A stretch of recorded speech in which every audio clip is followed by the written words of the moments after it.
Hello and welcome to NewFilmmakers Los Angeles in partnership with Movie Maker magazine. My name is Danny DeLillo. We're here at the South Park Center. I'm delighted to join with Ilgın with their movie, Everything Between Us. Let's take another clip.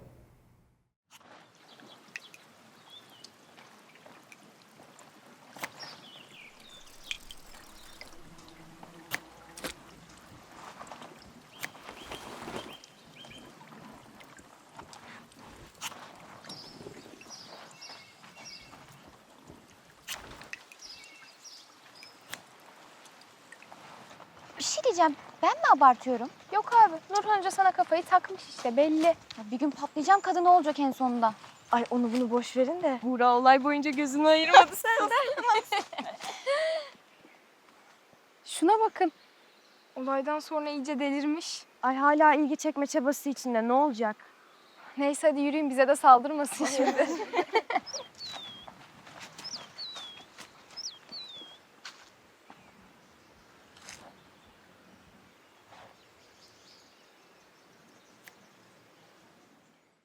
Firstly, welcome to the NewFilmmakers LA family. Thank you so much. And I can't believe that you came all the way from the amazing Istanbul in Turkey to be with us. That's so special. Yeah. Thank you. Thank you. Yeah, I mean, thank you so much for this amazing opportunity. I was really excited to fly in and just be here in person. Yeah, thank you. And got so many questions about your film, but for those that haven't seen your film, tell us a little bit about it. Yeah, my film is a coming-of-age story. It's about a girl named Azra, and she feels alienated both in her home space and at school, so she seeks solace by this riverside. Then one day, this other girl comes to the other side of the river and attempts to befriend her. Azra's hesitant at first. She doesn't really like opening up to people, but then over time, they develop this unspoken bond, and Ceren, the other girl who had come to the river, inspires her to open up, basically, and be vulnerable. I really I love the intimacy of the kind of story. Like I felt like I was there at the river with them. It was like really beautiful. Where did this story kind of unravel for you, and how did that come about? Yeah, the story actually started, even though we shot it in Istanbul, the idea for the story came from LA, from the LA River specifically. It's such a special place, and I think a lot of people don't appreciate the LA River for what it is. It's this green, especially by Frogtown, that area, it's this green haven in the middle of such a, chaotic city at times. And I would often, when I lived in LA, I would often go there to kind of clear my head. I would get a little coffee and just sip on that concrete slab by the river. And one day when I was sitting there, I just had this vision or idea of what it would look like if someone appeared on the other bank. And the LA River is much wider than the river in my film. So I was thinking, if someone appeared on the other side, how would that friendship or relationship develop without speaking? And that was kind of the main basis for the film of like, how can we be together without necessarily communicating through words? And you obviously have to have brilliant, kind of actors to be able to kind of relay that, and they were really, really good actors. Like I was just so interested in this whole relationship in general and how it was going to unfold. How did you, like, as a director now, how did you go about, like, kind of, working? Well, firstly, how did you cast it, and then how do you go about, developing it as a director?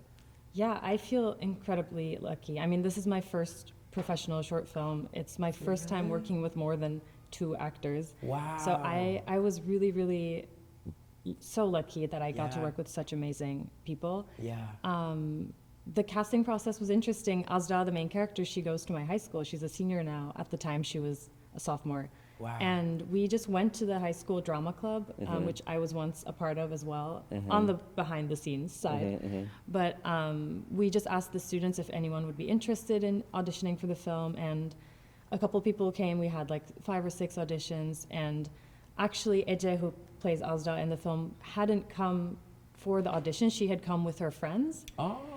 But we knew she was in the club, and we were like, why didn't you want to audition? Like, do you want to read for it? And she was like, oh, I didn't realize, because she was the head role at the school play. Oh, okay. So I think that was like maybe too much responsibility or something, but we were like, just read for it. And she blew us away. I mean, she memorized it immediately. She just brought this depth to the character that we were looking for.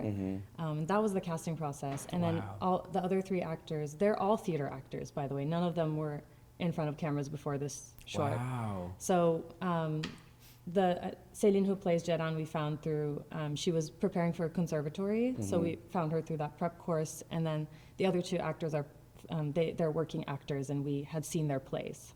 Wow, I mean, yeah, great how you brought your cast together, and I think it's always so special when you kind of have a story that actually doesn't have a lot of dialogue, in this case between the two main characters, because you get to kind of experiment, utilize your tools in another way. And I'm curious for you as a director, like what was your process in working with your cast for this particular film?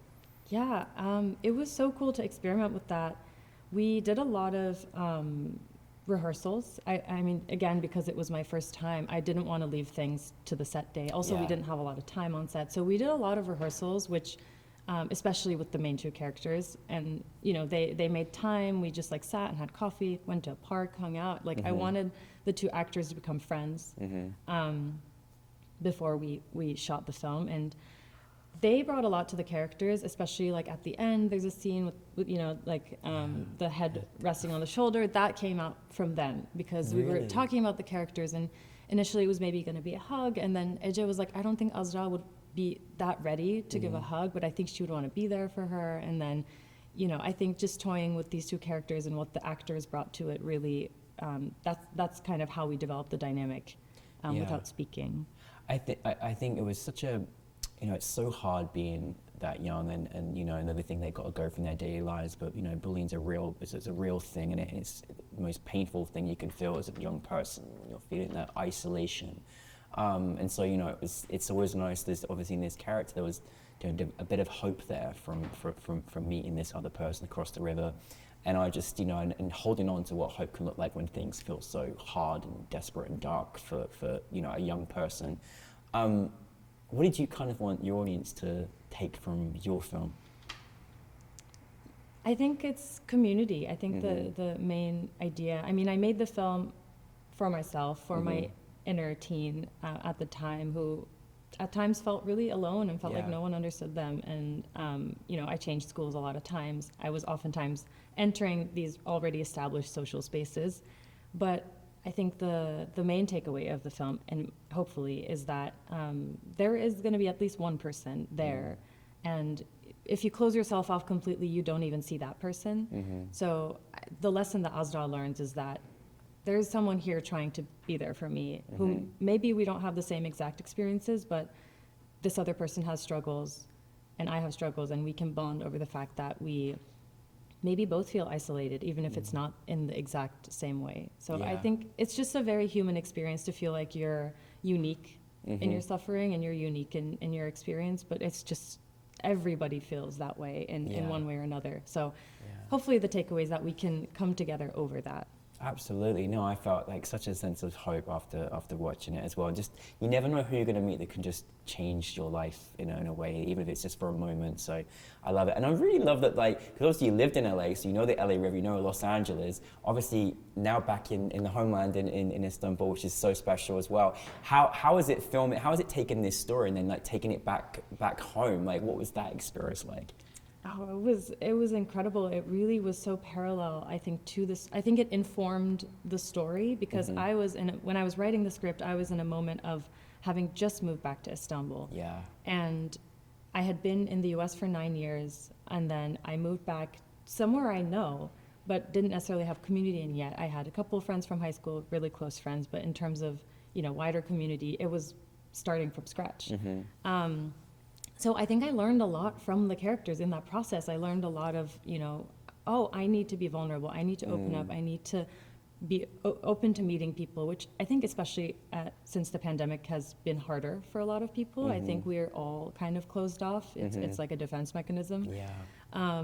So I learned a lot from writing the script and from the characters, what they brought to the story, and vice versa, kind of informed each other. Where are you now taking us in your storytelling? Yeah, I want to make another short. I mean, I definitely have some ideas that I've developed a little bit for a feature, but I really want to get a little bit more experience before that, because it's a very personal story for me.